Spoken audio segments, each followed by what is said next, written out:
Mm, I'm waiting for it. So, okay, cool. Well, we're recording now. Chris, it's good to have you back, man. You've been away a little bit. Yes, sir. How was it? It was nice, man. It was nice to see some different landscapes and eat some different food and be around some good friends as well. Was nice. Mm. I know that the USA is such a vast country that you've got completely different kinds of landscapes, and also I think it's quite culturally different depending on where you are in the States. But do you think you have as much variety in the US as you have in Europe, as in such a sort of small collection of area space anyway? Yeah, even more. You have I don't think you have a lot of deserts in Europe, That's true. and U.S. has like huge deserts out west in Nevada. Some parts of California, I think, are deserts as Mm, well. mm, Um, but you do have like mountains and you have oceans, two different oceans, mm. and all that wildlife. Um, it's crazy. I was born in Virginia, across the river from.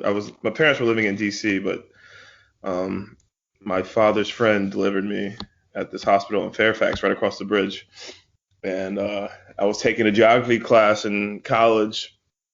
And Virginia actually is like one of the only states in the U.S. that represents like the whole country because it has mountains, it has oceans, it has swamps, it has desert, like a plains area, like a flat area.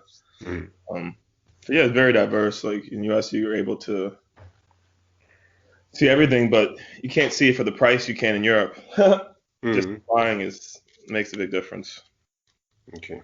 All right. And just yeah, for the purposes of information, so you were in Portugal for a few days. Was that your first trip to Portugal?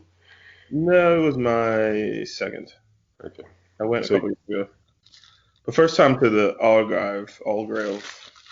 the Algarve. Okay. Is Yeah, it good? yeah, I loved it.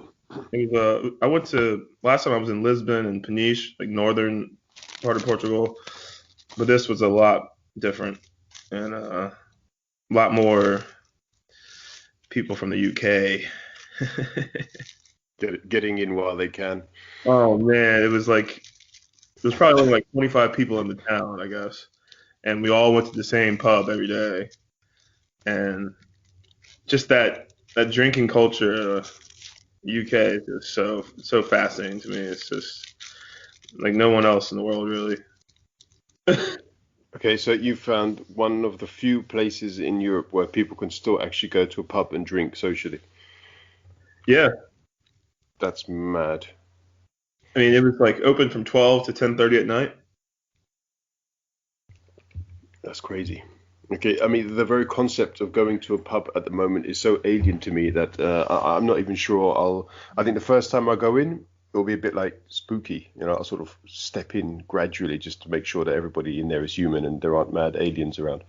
But yeah, okay, cool. What was it like to have a pint in a pub with other people? Oh man, it was great. My roommate I went with, he's from Dublin and he's a bartender, so his life is having pints in bars. Mm. So Well, hopefully serving a few as well. But I guess, yeah. yeah, but his girlfriend, she's French, and she's not too fond of the pub culture. So it was quite interesting. Mm. Uh, Marriage made in heaven. yeah, I don't know. I think it's people in their 20s dating. Mm. This guy's interesting. She's interesting, and then waste a year of their life. I hope they don't listen to this. Okay, we better move on before you start to be completely controversial about that. All I'm right. kidding. It's a joke. Yeah, they're gonna love you. But okay, so yeah, right, you started out pretty much along the lines that where I wanted to go. So okay, Virginia, but okay, you're actually from DC, right? So I was born in Virginia, but my parents were living in Washington D.C. So D.C. is bordered by Virginia and Maryland. So the hospital was in Virginia, but after I was born, I was brought back to D.C. in the Northwest corridor. Okay. And what was it like growing up in DC? Um, well, first, I think until I was like 6, we lived in the city, and then my parents got divorced, and my mom moved to Maryland, to a town called Annapolis, and it's actually where my father grew up. My mother grew up in D.C., in the city. So my dad actually was living in the D.C., and my mom moved to his hometown and Okay, raised so me and my brother there. all right. Yeah. We spend the weekends in DC. My mom's sister and mother still lived in the same house they grew up in DC, so we would spend a lot of time back and forth. It's about 25-minute drive. Mm. But growing up in Annapolis was definitely a different experience. My father didn't really want us to grow up there, but it had better schools, it was safer, and it wasn't as diverse. Let's just put it that way. And the United States Naval Academy is there as well. Mm. So it's where all the officers and high-ranking people in the Navy, U.S. Navy, study for university. I see. Okay. So, but there was never like a desire on your part to be in the armed forces. No, no, no, no. I think my grandfathers were. After that, no one else. Okay. Was that because of Vietnam? No, my grandfathers were in World War II. Oh, wow. Okay. Hey, I'm not that young. Oh, you are. You're younger than I am, mate. Yeah, he missed the draft by like a couple months. Okay. Yeah. Yeah. Well, other people missed the draft, but for different reasons, apparently, according to their record. But that's a different conversation. No. Yeah. Okay. So you essentially divided your youth between DC and Indianapolis. Um, Annapolis, let's get it correct. Annapol. There's a joke about Indianapolis and Annapolis as well. okay. Annapolis. Okay. So it's not Indianapolis, in. Indiana, about 6 hour flight. I mean, not flight, but it's far. Middle of the Okay. country, close to All right. Chicago. Okay. All right. Yeah, that tells you exactly what you need to know about my knowledge of U.S. geography. I mean, I think I know a few Actually, parts have you here and ever there, but heard of Kunta Kinte from who? Roots? Alex Haley? No. Can you say that again and more You slowly, heard the please? book? You heard of the book Roots or the show Roots? But it was based off a book. No. It was about slave trade, and there was a slave Kunta Kinte, and he was sold in Annapolis. And the book is it was like a famous American literature. Ah, okay. Anyways, but yeah, spent my time there, and then I went to some. I was there. Like my dad, I was spending the weekends with my dad, so I was in the city on the weekends, and I was in Annapolis during the week, going to school, private Catholic school. Um, just playing sports, growing up in the suburbs, and then in the weekends I would go to the city and go out to eat and go see my grandmother and ride bikes and go to the park and play basketball. And there'd be different marches going on and Labor Day weekend, Memorial weekend, those types of things in the city and July 4th. So and then there was most of my summers I spent in DC. My mom would make me go up there for like 8 weeks and live with my grandmother, and I learned how to ride the bus, ride the metro at like 10 years old, and just all So that good stuff. so it's essentially it's quite a safe place, as in your mum or your dad weren't too concerned about you traveling alone backwards and forwards. No, I mean my parents were more about the more experience I get that could be bad, probably the better off I'll be.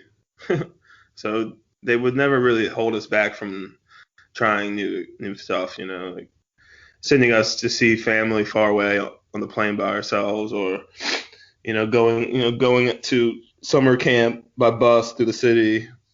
They thought that was good ways to grow and learn some common sense, quickly. Okay.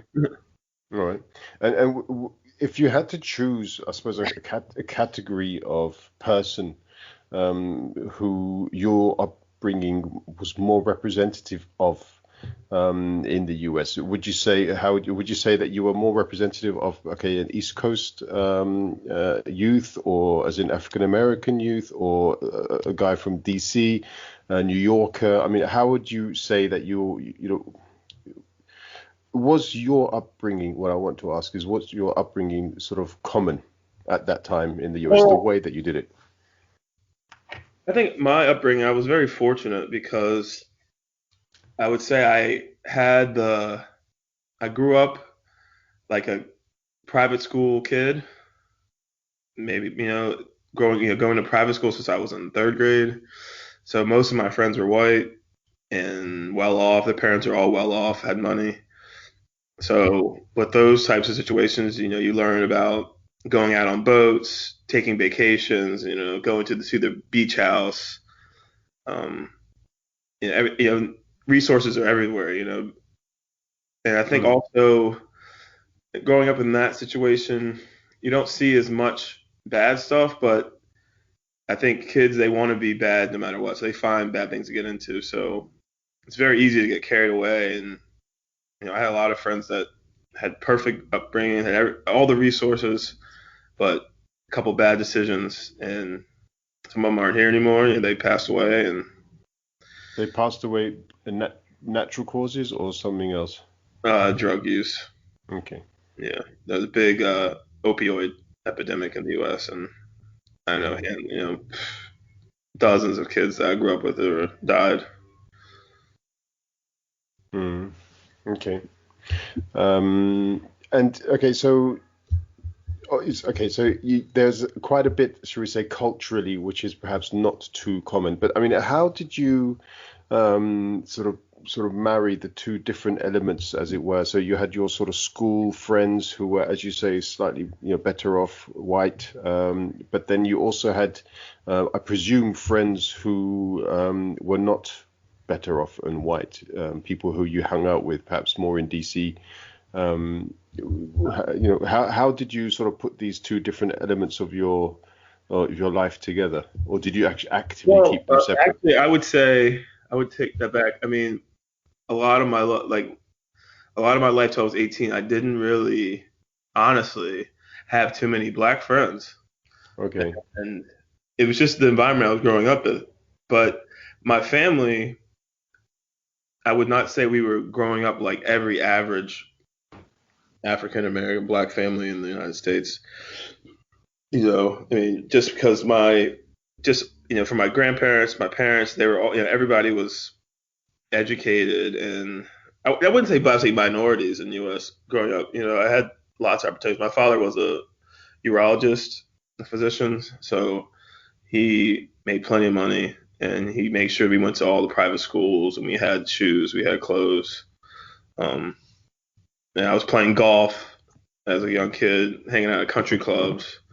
But then my dad would take me straight to the park and play basketball with, the brothers down in Georgetown, and I learned when I was 12, to call a foul. And some dude says, that's not a foul. And then he's twice your size, twice your age. And you have to look at him and say, yeah, it was a foul. Mm. Because your teammates are going to say, man, call a foul. So you learn like quick about that.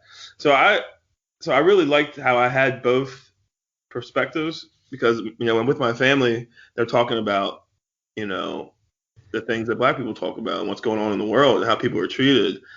And then when I'm with my white friends, I see the other perspective and then how really the white privilege, like they're just a lot of, like I had some friends that were very aware and awoke their parents more than others. And then you had, friends that they didn't know what was going on in the world. All they cared about was like girls, what car their parents are going to buy them next, what boat, what college, all this stuff. And so it was definitely both perspectives. But then when I was 18, my mom was like, "You have to get a different perspective on the world," and I didn't really understand it at that time, and I was just like, "No, like I just want to stay here with my friends and mess around in this little town," and and she was like, "No, you can't do that." So she sent me to a prep school in North Carolina when I was 18, and I was supposed to play golf. I did play golf. I was going to play basketball, but I was too scared to try out. And I wasn't playing much, and I just lost my passion from my senior year in high school because I didn't get along with my coach, and my coach my junior year was like an amazing coach, and he's still like one of the best high school coaches in the state of Maryland. And a lot of us had hopes, and then the new coach kind of came in and changed the system, and didn't really like the. He wanted the younger kids to be more involved, and it was our last year, so he was like kind of like just get these guys out of here and let's start over. Um, so yeah, I kind of lost my passion to play basketball after that, and I kind of moved towards golf. And then I played golf down there, and the school was in the middle of nowhere, and it was probably like 70% black, and it was kids from all over Southeast, East Coast, Virginia, DC, to Georgia, Florida, North Carolina, and who were trying to go to college, and they couldn't get into school, so they went to this 2-year prep school, and it was like it was a well-known like accredited school. So once you went there 2 years, you were automatically able to get into another school. It looked good. So Mm. I went down there for a year, and I played golf, and I just never. I mean, I got into one of my first fights there, and I was living with this white guy from Charlotte and this black guy, or two white guys, and like I just hanging out with the black guy and my age. I've never really had that experience. It was just like it was crazy, man. And it just changed so much for me. I looked at myself a lot like, wow, like you don't know shit about. I mean, you know the culture, but you don't know how to interact and stuff. With people like that look like you, and I learned a lot. And they make fun of me, but then they learn that they liked me. They're like, it's all right. He just grew up with a bunch of white people. And, they like joke about it, and they call me white boy. But Yeah, I was going to ask you actually because at the height of the Black Lives Matter movement last summer in the UK, there was so obviously the UK really picked it up quite quickly for clear reasons, as in why in the UK it mattered and why the Premier League still continues it, which is brilliant. But on the BBC, I listened to a show about Black Lives Matter, and a lady, again of African origin, her parents came from Africa, and she said that her parents suffered discrimination from both sides. So first of all, from the English when they arrived, so they had problems with sort of white English kids, but also from other African immigrants because they wanted to improve their lives. So other Africans would look at them and say, "Oh, look at them. They're not really black. They're black only on the outside." Did you have some similar kind of experience, as in where did you feel sort of discriminated against from both sides? of Um, course, man, I mean, there was a time like that. Those couple of years, it was like 8-year period. Where I just was like, that's all I heard all the time. I wasn't. It was like the slang they say like you aren't black enough for the black kids or white enough for the white kids. No, you're mm, black enough for the white kids or white enough for the black kids. okay. So You know, did that give you like a bit of an identity crisis then? Like, who am I? What am I doing? no, No? because I like to embrace. I like to use both cultures. You know what I mean? Mm, So I was like, well, eventually you get to a certain age where you're black no matter what, just because. And I think it's just when you're young and people are trying to figure out identities and race, and they're trying to make themselves their own identity, like adolescence. You mm, hear more because like I didn't when I went to like a middle school, there was like one or two black kids in my grade of like 40 kids or 30 kids, but it was small classes. But I went to a bigger Catholic high school, which you had, Catholic kids that have been going to school together for years, and like they're just a little more, I would say, like a little more raw. And that was the first time I ever heard like racial jokes. When I was in ninth grade, I first went to school and we're sitting at the lunch table, and the kids, like these kids I knew, from playing sports when we were younger, but I never went to school with them. And they just started cracking these like racial jokes at me, and it was just like, I don't understand what's going on. You're like you want to fit in, so you're like, ha, ha, ha, ha. But you're like, that's fucking mean. You're like, and how are you? Mm. Like, you're supposed to be my friend, and it's the first couple of days of school, and I get they kind of do it and they get over it, and then as they get older, they realize it's like it's not okay. Um, but also I don't know, like maybe it was just a way for them letting me know, like, hey, you don't fit in here, you're different than us, and we're gonna let you know about it, just unconsciously, it's that white privilege thing, that supremacy, like they wanted to put me down by like making fun of like black people, and it was just like, And okay, so this was in the late 90s, I guess. no, this is early Oh, 2000s, like early. 2003. Okay, all right. So in 2000, let's say in the early 2000s, then you had this. Can you, I don't know if it's possible. You obviously you were very close with your grandmother, so she's told you a lot about her experiences. But if you still suffered from that level of discrimination in 2003, what must it have been like for your gran going into work every day? It was tough, I guess, but I don't know. She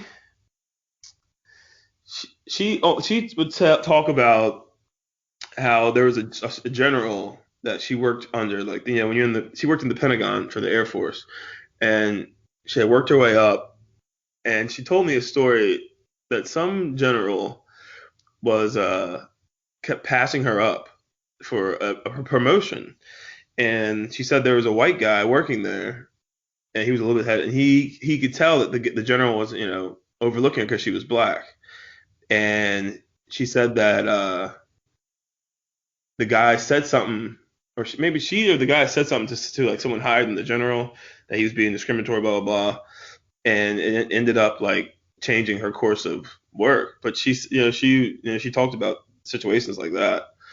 Um, but also growing up in DC and the social group that she was hanging out with and surrounding herself with, everybody was highly educated black people with jobs and families, and they were the epitome of like working class, middle of the working class black families in DC. And DC is known for having these um, just great, well educated black people who work hard and very successful.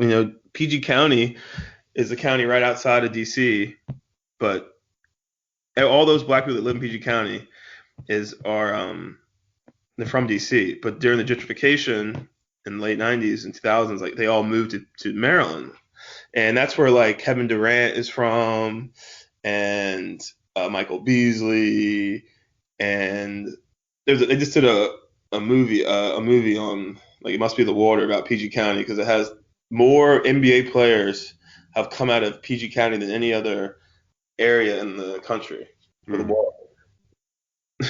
They have, the highest. So for the population per capita, they have the most NBA players, and then lots of So, great come out of PG County and play the NBA.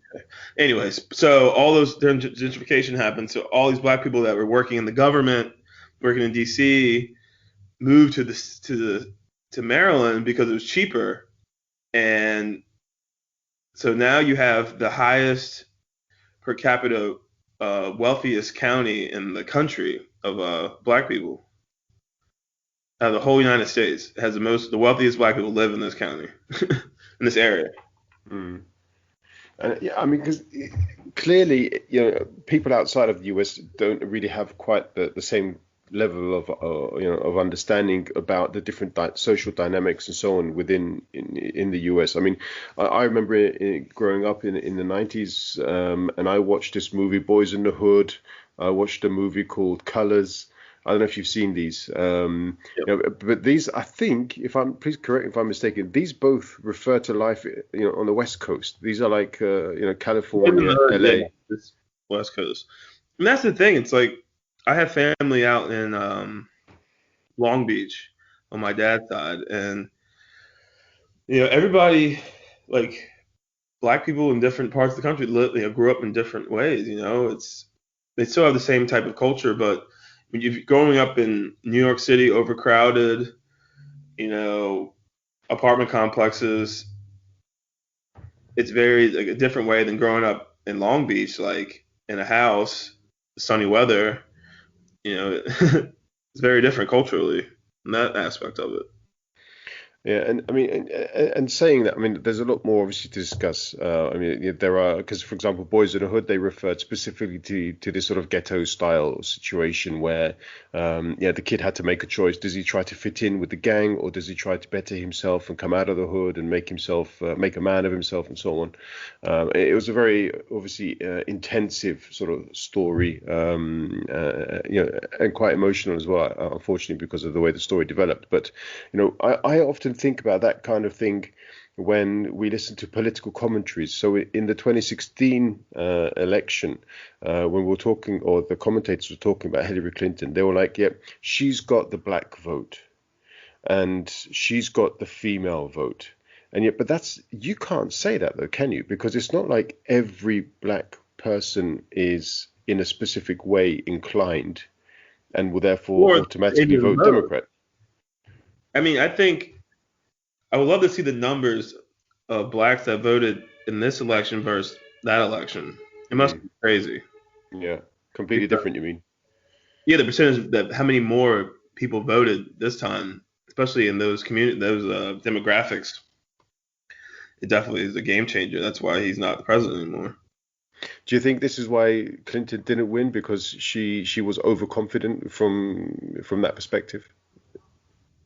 Yeah, well, the thing is like when Barack Obama ran for president, black people, he really rallied them, and he really rallied all these people who never thought they could be president or a leader of a nation like this, like he he was hope, that was he ran on, like hope, yes we can, and it really got a lot of people out to vote. But then when Hillary, there's a lot of people they just couldn't relate to her, you know. I was a huge Hillary fan, and I would have Yeah. really. I've never been so excited for someone to be the president other than Barack Obama. I think Mm. and I was really like, wow, now we're gonna have Hillary. It's gonna, a woman. I always thought. I mean, when I was a kid, Bill was president, so I always knew about the Clintons, and I thought I just thought she was a powerful, intelligent woman. Yeah, she has a lot of bad things, but I thought she would have been a great president, especially for the first. Um, But Mm. she just was like, yeah, yeah, like they'll vote for me. And I think she also didn't think people were actually going to vote for Donald Trump. Yeah. Okay. I mean, I, I, I didn't, and I can't explain necessarily why, but I never had much faith in Hillary Clinton becoming A, president, and B, a good president thereafter. I have to say though, I'm hopeful that Kamala Harris will become the first female president. I have a feeling that Joe Biden has only got half a term in him, but that's a different topic of conversation. Um, okay, so but also, I mean, you've got politicians in your family, right, don't you? Yeah, my cousin Shirley was the mayor of Atlanta, and her son was also big into the back, like behind the scenes in politics and helping people get elected and stuff like that. Okay, all right. And But my you've family's you really into politics, so even as a kid, like we were always talking about voting and policies. And my aunt, my mom's sister, worked for the Department of Education in DC for like 30 years. So we were always talking about government, and that was a big thing. My grandmother works in the government, so that's what I mean. Like when you grow up in a family. Fortunately, I grew up in a family where, like, when you're sitting at the dinner table at Thanksgiving, you have a mayor, you have, my grandma's a real estate agent. My dad was a doctor. My brother was living in Kenya, running a communications company, a nonprofit from Bill and Melinda Gates Foundation, who funds it. uh So they're working with like Hillary and Agra, or these companies, these nonprofits that help like farmers and agriculture and all over the world, and mostly in Africa. mm. but Um, not connected with Monsanto. no, Okay, but I'm setting up future episodes. yeah, yeah. But So yeah, so I'm saying like when you're surrounded at a table with people who have master's degrees and are like working, and my mom was an educator, was a teacher, so the conversations are just different, white or black. So I was just fortunate to be around that from a young age, and I was like the youngest in my family for until I was like maybe 20 years old or something. And if you've been away from. So when did you leave DC? Was it like 3 years ago, 3 or 4 Yeah, years ago? it was Yeah. April 2018. Okay. All right. Okay. So almost 3 years. And you came straight to Berlin, or did you like? Yeah, I came straight here. I I'd never been to Berlin when I came, and I just was like at a point in my life. I was 30, and I would just turn 30, and you kind of just like you don't really see where you're going with life. You're working, but there's just no excitement. And I've always wanted to live overseas, and my brother had lived overseas for like 8 years and traveling and working, and I just thought it was such a cool lifestyle. And when I would go visit, I meet all these expats and who made lives for themselves in other countries, and I just thought it was the coolest thing. But I could never figure out a way to do it. Or every time I would tell people that, they were like, "Oh, you're silly, man! Like, what are you gonna do there? How are you gonna get a job? Like, you don't speak Spanish, you don't speak German.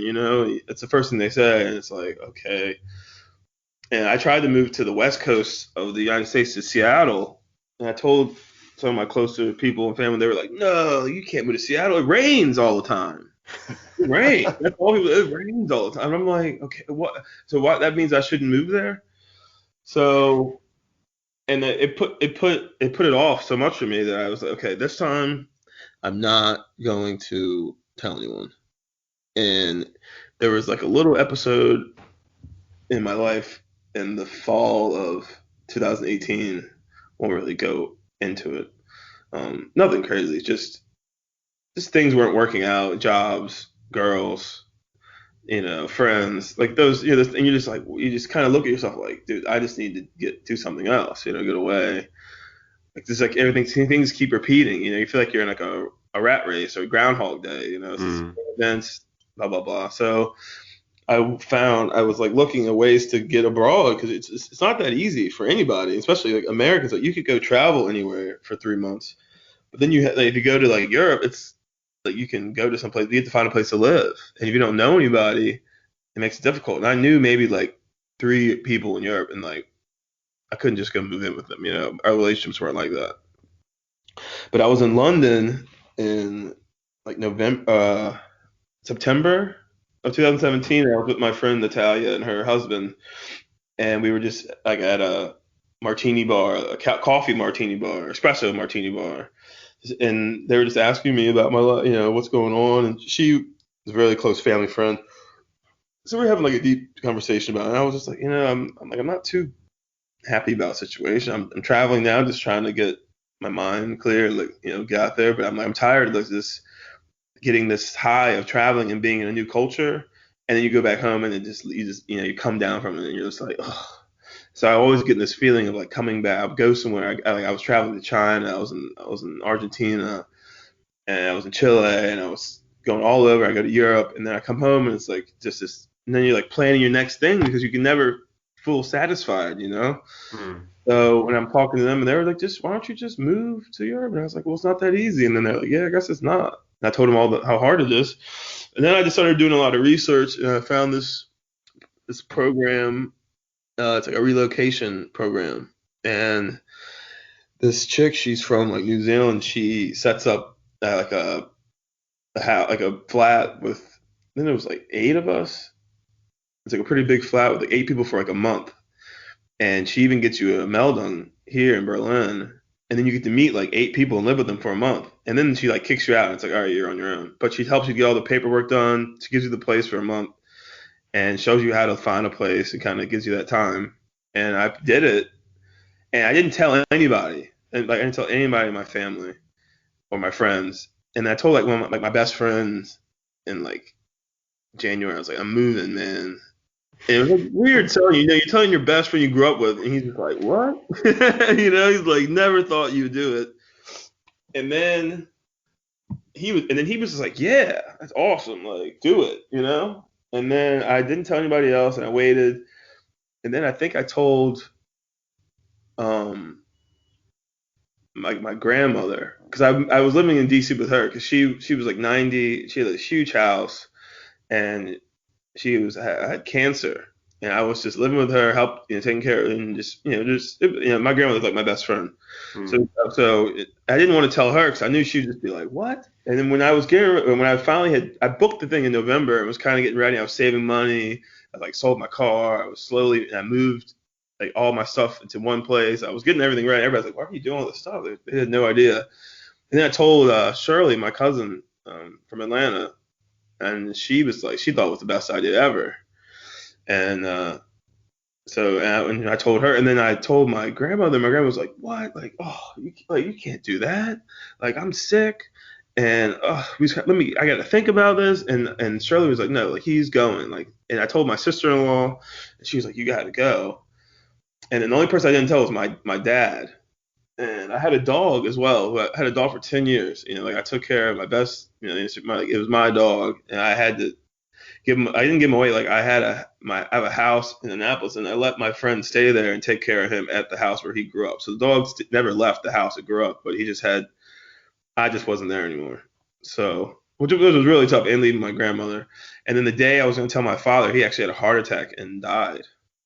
Oh man. That was like a week before I was going to leave. So he dies, and I'm like, I didn't get to tell him. I thought about it the other day. I was like, I never even told him I was moving here, because I knew if I told him, he'd be like, "You're crazy. Like, there's no, you know what I mean?" He just think it's so ridiculous. Only thing I think he wouldn't, because he loved German cars, and he'd be like, "Oh wow, like, Porsche." You know, he loved German cars, so I think he would have thought that was cool. But I don't know what he would have said.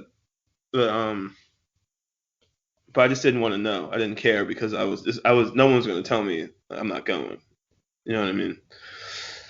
So then I had to plan the funeral and do all this stuff, and then everybody found out I was going, and everybody was like, "You gotta go, you gotta go. It's amazing. You gotta go. You gotta do it." Blah blah blah blah. And I went, and then it was tough for the first month was great, meeting people. I was like, this is really great, and then after that, you start like, it was like a month I wasn't working, and I was just like, you kind of see the people you saw, but then you realize like not really your friends. And then once I started working, and then playing basketball, I mean, things just got easier and easier every week, you know. And Well, now well, I look back and I'm like, I'm so happy that I kind of created my own life here, where I have a job, I have friends, you know, and I've created my own community where I can get my releases in different areas mentally and stuff. You know, I can talk to people about different stuff. And like yesterday, I had to work a couple hours. I made like I literally cooked 900 liters of soup, like a ton of soup, in like 5 hours. And I was like, wow. And I'm just walking down Friedrichstrasse, and I'm like, this ain't that bad, you know. I'm like, I had to work on a Sunday, but look, I'm looking at the Brandenburg Gate, and I'm walking in a major capital in Europe. It doesn't get much, you know, well, not that bad situation. I'm not living in Alabama, driving my pickup truck home to my girlfriend who's pregnant, who's, you know, doesn't want to be with me anymore, and we got one kid already, and you're watching Fox News, you know, like, yeah, it's not that bad. all right, you're painting a slightly politicized picture there, but fair enough. Okay, was our basketball team the first team you tried to play with, or was there another team that sort of you No, joined? man, really, do you remember the guy Pablo? Yeah, a little guy. No, he was like a black guy. He was like half black, half Togonese and German. I He thought, only wasn't came a it? couple times, but Yeah, he was but on the team, and I met him through a friend, and we went out like one night, and we went on like a graffiti tour or something, and he was talking about basketball. I was like, yeah, I like basketball, and he was like, yeah, man, we play blah blah blah. Here, he's like, here's my number, and I just texted him like, hey man, like you playing basketball? He's like, yeah, come. Here's the address. It was the place. It was our gym, mm, and that was it. well, that's cool. That was lucky then. Oh yeah, so lucky, man. Mm. I don't think I would have made it on a team or anything, like if it wasn't for that. You wouldn't have found us then, I would don't you? think I didn't even know that this existed. You know what I mean? Like Okay. I don't know anybody else who plays on teams, but now that more and more I meet people, yeah, you hear like, oh yeah, my boyfriend or my brother plays on the team, like stuff like that. But I didn't like none of my other friends are playing like sports like Yeah, mad. All right. A little bit more of DC. Sorry, because of what happened last week. There's no way I can avoid talking about it. But before we get to that, let's do a bit of a bridge then. So the reason why I asked you before, if you left, how many years ago you left. So it's only 3 years more or less. But looking at from how DC was when you were growing up there and the city it is today, it hasn't changed too much, has it? DC. Yeah. Yeah, I think it's just been gentrified more. It's gotten a lot more expensive, and the neighborhoods have changed. That's the most, but not really. It's still my one of my favorite places in the world. I mean, the type of people you get in that city, like the way that white, black, and Hispanic or different types of people like mix and get along is it's beautiful Mm. because it's you just know like like you're DC, but everybody hits from a different background in DC. You know, like when my grandmother's street, we had there's like a group of neighbors that always had barbecues and parties, and we still talk and chat, and they're all my grandmother's friends. But most of them are I think in their 50s now, and they all have kids in their 20s. But they're from El Salvador, Black, Greece, um, white, from Tennessee, from North South Carolina. There's people from Ohio. Dave, he's married. He's a white guy, professional bowler with a mullet, who's married to Lillian, who's from El Salvador. You know, All right. So and it's it's great. as multicultural as Berlin, would you say then, Washington, or? Yeah, very. I would compare it. I would definitely compare it to Berlin, how multicultural it is. Really, it just doesn't have the size of Berlin, and have that kind of stuff. Hmm. Berlin is so much bigger. Okay. But I mean, Berlin is unique in Germany, isn't it? So there aren't too many cities. Well, there aren't any other cities anywhere near the size of Berlin in Germany. So whereas in the US, how many million plus cities are there in the US? Must be at least Yeah, 30 or 40. So and they're um, all diverse. I mean, U.S. is the most diverse place in the world, so. mhm. Okay.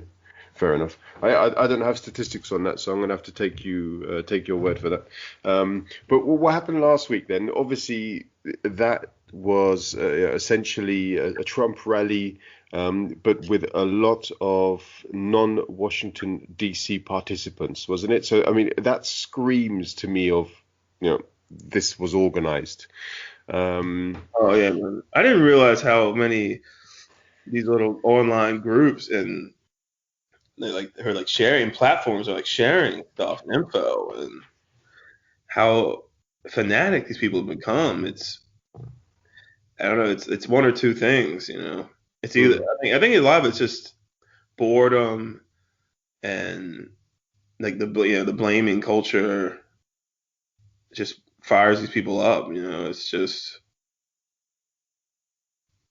yeah. I mean, it's like the worst example I've seen of just white supremacy and the things they're saying and like they just don't care about anybody else. It was so ridiculous, man. Some people were joking about it today at work, and I just don't really joke about it because it just wasn't. It's just not funny. no, it's not funny at all. I mean, there were people in the crowd shouting, "Hang Mike Pence," and Bring them up. yeah, hang him up. As in, Bring them up. oh, Bring them up. I mean, that's a southern slang for like racially hanging someone. Like string. 'em yeah. up. Let's just say like they would catch a black person and lynch them. They say string them up, and then they were chanting, "I can't breathe." Oh, were they as well? Yeah, it's So, like, as in what is it's just like taking the yeah, piss, basically. yeah, it's like let's make fun of this. It's like how many people have died from the Mm, police, and they're chanting that in front of the Capitol just as a joke and laughing. Sick. Yeah. I mean, there's nothing amusing They about it. took pictures of the shirts they were wearing, and like one was like Camp Auschwitz. Really? Yeah, had like a hoodie. It said Camp Auschwitz, like, and it had like the date and, or I think it said that had the date like January 6th, like 2021 on it or something. Okay, so yeah. And then the one some guy had like Civil War shirt on, January 6th, 2021. So like I didn't real. So obviously that's there's so many conspiracies going on. It drives me crazy, man. Like they knew this was going on. These guys are making shirts about it. Like the U.S. government has intelligence on everything. So I don't understand that there's something that there was some kind of inside job, like a setup that this happened. You see the videos of guys, people just walking through, the cops are standing there. Hmm. I don't know if there's a miscommunication from the police saying like, okay, like we can't stop them. There's too many, let them go, or what?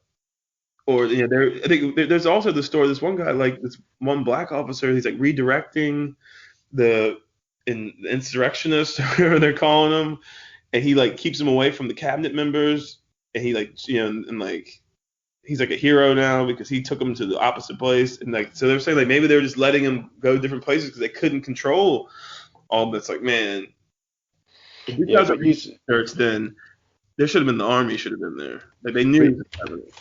I mean, you saw though the photos of when the Black Lives Matter protests took place. I mean, there were these, heavily armed guards. They were, sort of lined up, sort of four deep. There was no way that if these people had even in the slightest inkling, of making a forward rush towards the capital, they would never have made it. So this says to me that, as you say, as in when it comes to surveillance and knowing what's going on, the US, they pretty much know what's happening, and I have this sneaky feeling that they deliberately did not put a large military or police presence there because they knew that would have then turned into a bloodbath because these guys were intent on doing whatever they wanted to do, and the police would then have had to draw down on them, and then you'd have had And they had guns as well. yeah, they had like what was it, One guy had Molotov 11. cocktails and stuff. One guy they caught him with 11 of them. Mad.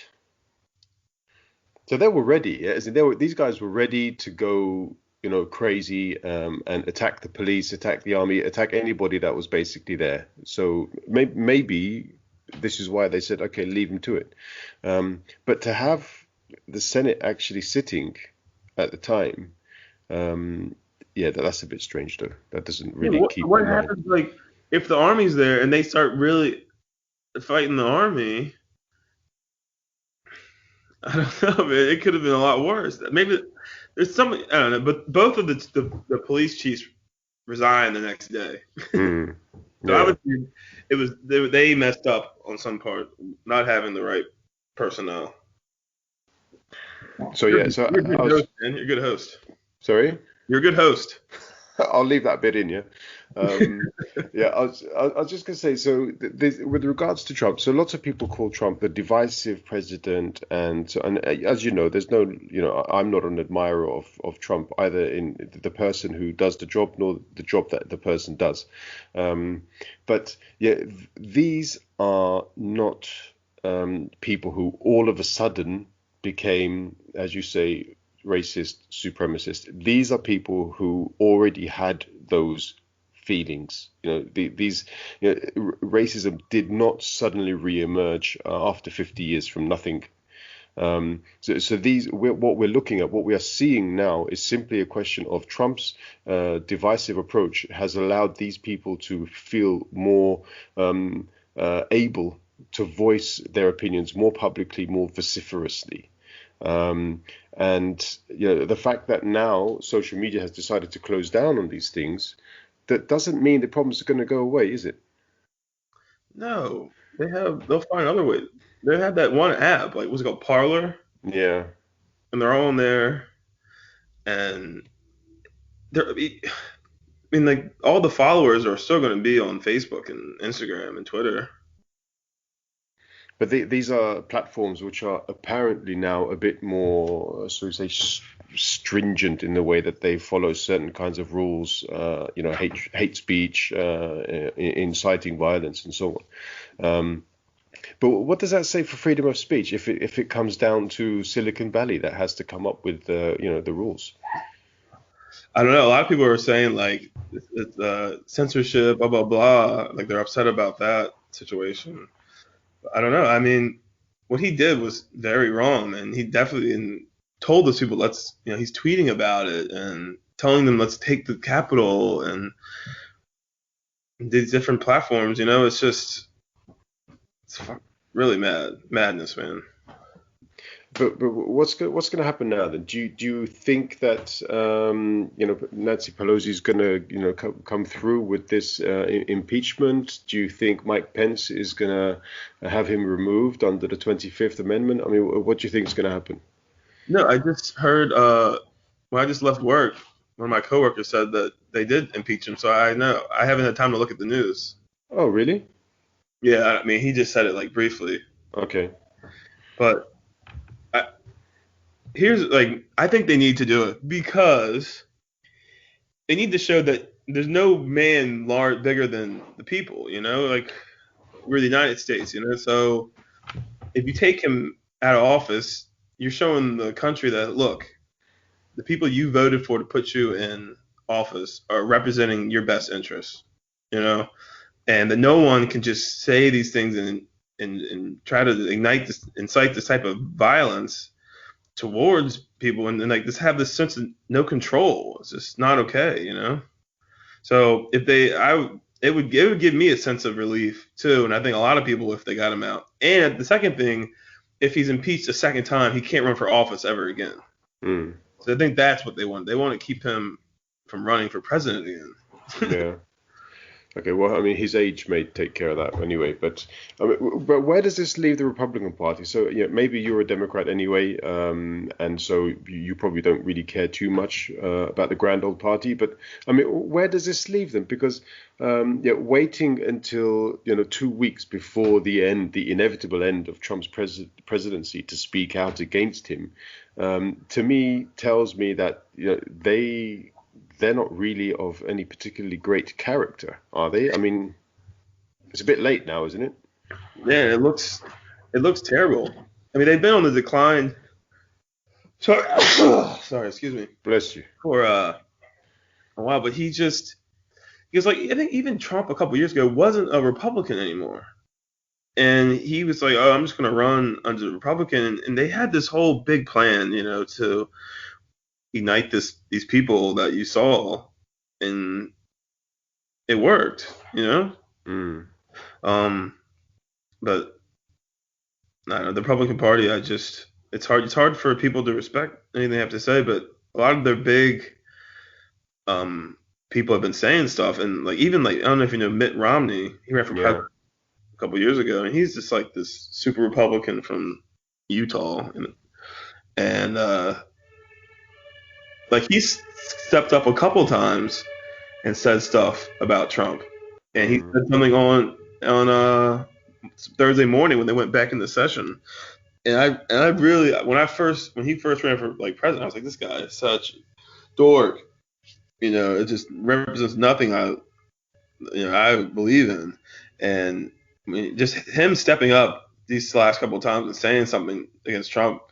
It's just I've gained so much respect for him. And each time someone else does, like you just gain so much more respect. So, like I think the more that come out and make changes and stop this like old guard of like politics and stuff, then it will help them. But if they keep up with this, like we only represent the people that look like this, it's not going to last very long. Yeah, I mean, during the Trump presidency, for me, the only Republican who, I don't know enough about it, so maybe there are lots more of whom I'm unfamiliar, but the one that really comes out with some real credit is McCain. Love that guy. I used to hate McCain, but John McCain's that's a true American. And I was in Vietnam last 2019 December, and we went to like a hotel the Hanoi Hilton, where McCain was kept for like 10 years in this little cell.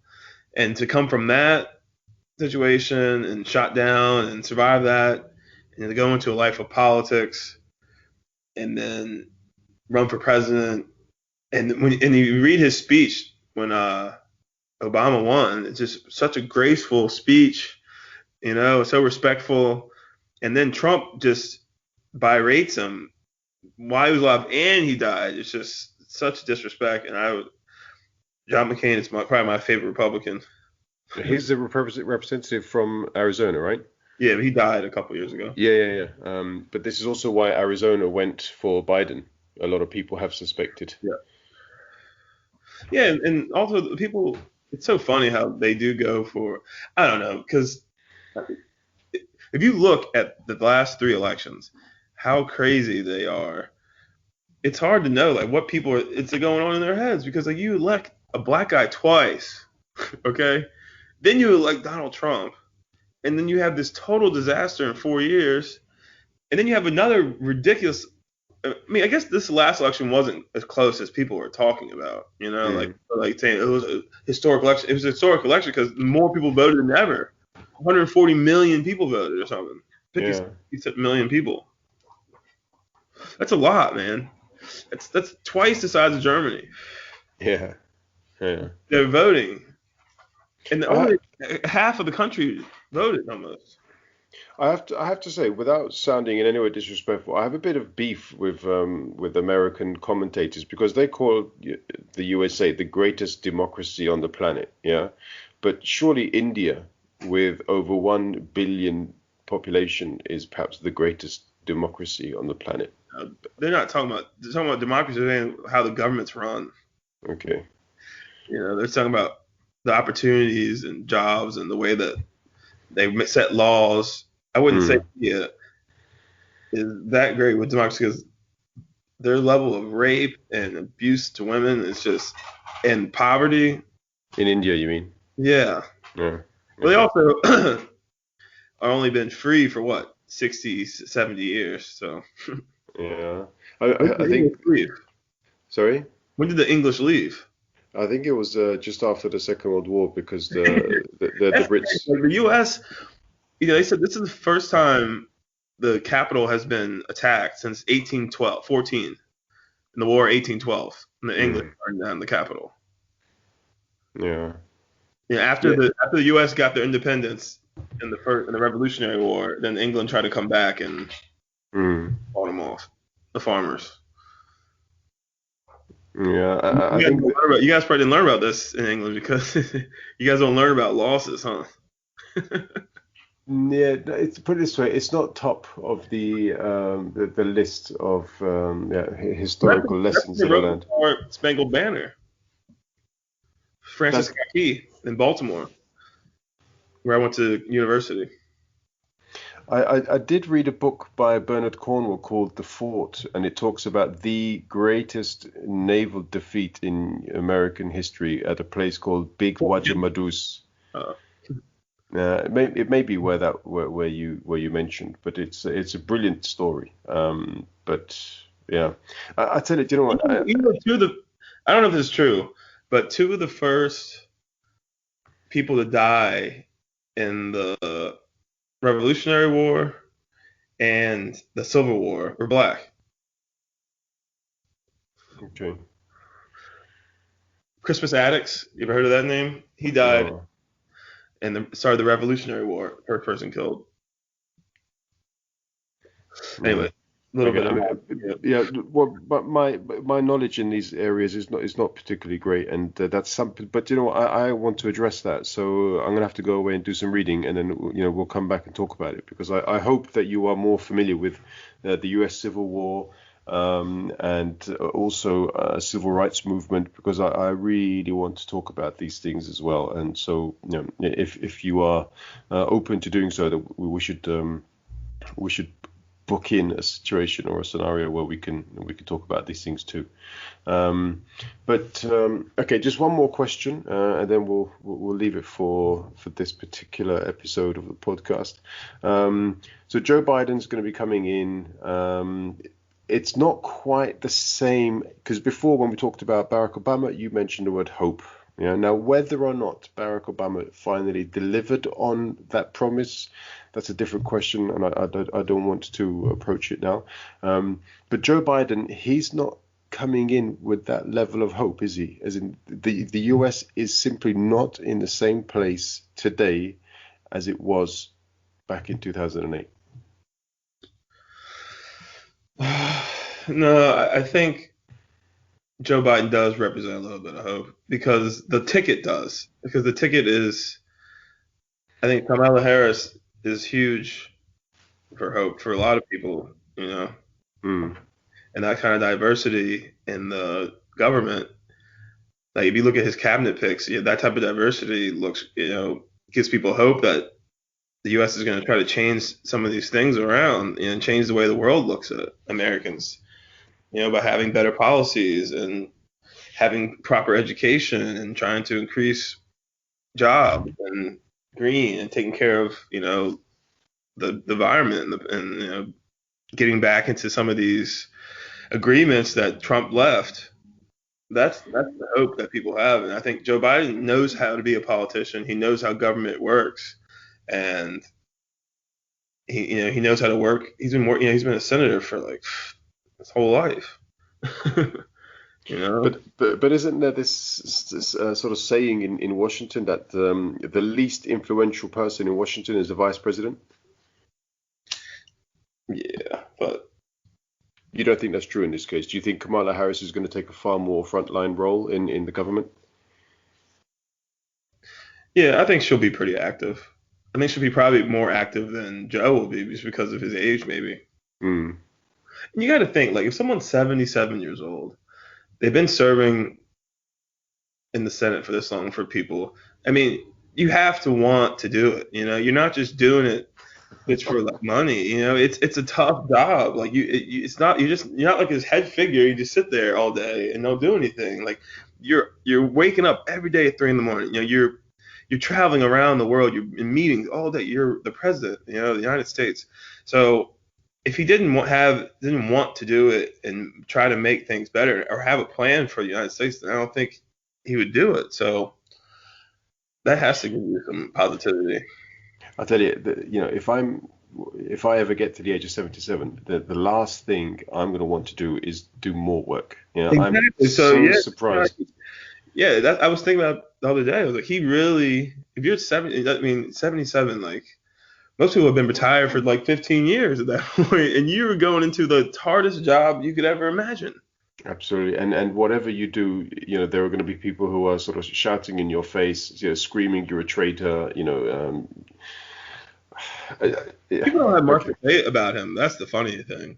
The only things they have to say are like the way he acts in public. Sleepy Joe. Yeah, Sleepy Joe. He has a stutter, and he's very touchy when he's in public. But and then there's nothing. There's nothing else. They're making up conspiracies about him and his son in Russia or something. But it's like Ukraine. Yeah. It's like has known for giving golden showers in Moscow. And they didn't care about that. But like, you hear about Trump's son. It's like a conspiracy, like on the internet. People are spreading. I don't know. But I think Joe is. I think he will calm everything down. Like, most Americans don't want to hear about their president every day. Mm. I read a lot of comments on social media about just to see where people are, what they're thinking and the stuff that's coming out of their mouth. And so many people are just like, I just don't want to hear about the president anymore. I don't care what's going on. Like, I don't want the president to be a celebrity. Mm. The news. There's definitely times in the last, just growing up, you don't hear about the president every day. On the nightly news. Like, you might hear something that he's traveling here, he's going there, but you don't hear about it every day. When Trump was president, every single news is about what he's doing or something he tweeted. It's so ridiculous. I think the media is actually sad because they don't have something.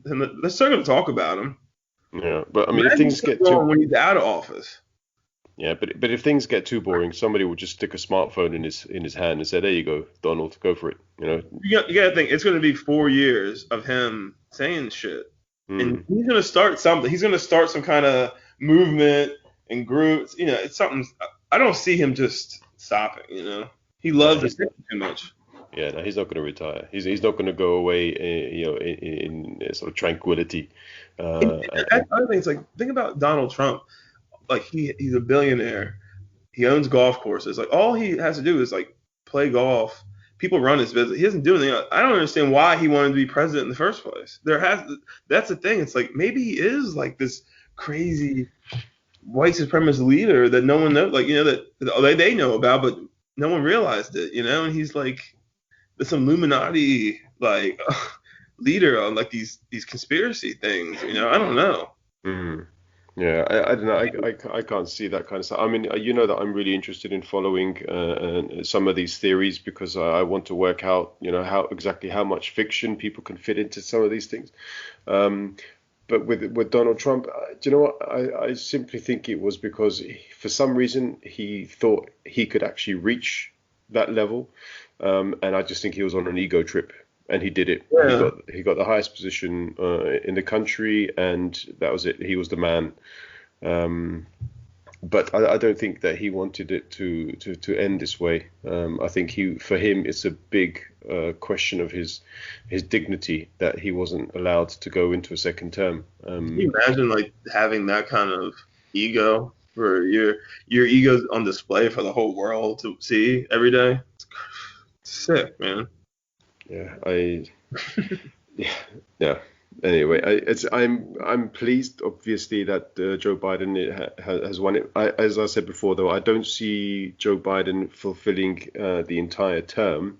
So I guess that means Kamala Harris will become the first female president in about 2023, maybe. But yeah, we'll see how that goes. I think Joe will do the 4 years, and I think he'll say that's enough. Do you think he'll make it though? I mean, as you just mentioned, I mean, it's a tough job. And look how young and vibrant Obama was when he first took over, and then within a couple of years, he was grey. He was like drooping. I mean, if you go in grey and drooping, I mean, he might be the most stationary president they've ever had. That's probably a good change. They'll be blaming on the virus. Like, well, the pandemic's going on, so we want to make sure Joe's safe. So we're just going to keep him in Washington. He might not travel as much as most presidents. Maybe. Yeah. That's probably a good thing. Yeah. Anyway. Okay. All right, Chris. I'm going to have to try to tie you down to another appointment next week. Are you up for it? Yeah, man. Yeah. All right. Okay. Then we'll speak in the week, and we'll make some plans for next week's topic. But thanks a lot, man. I know you've got a busy day today, and you've still got some stuff to do. So thanks for making the time. Let me know if there are any particular topics that you'd like to cover the next time we come to chat. Excellent, man. All right, Bees. Take care of yourself, and good luck to Man United going top of the league tomorrow. Yeah. Oh my God, no, never. Yeah. Anyway, all right, bud. That's something for you to think about for the next couple of days. Watch them lose. Yeah, they always do. They always lose when I want them to win. Yeah. Well, then you got to. That's why I'm never betting on Man United again. Yeah, man. But I mean, Burnley's quite strong defensively, so it's possible that's 0-0. But anyway, let's hope for the best. Yeah. All right. Speak to you soon, man. Take care of yourself. See ya. See ya, bud. Bye.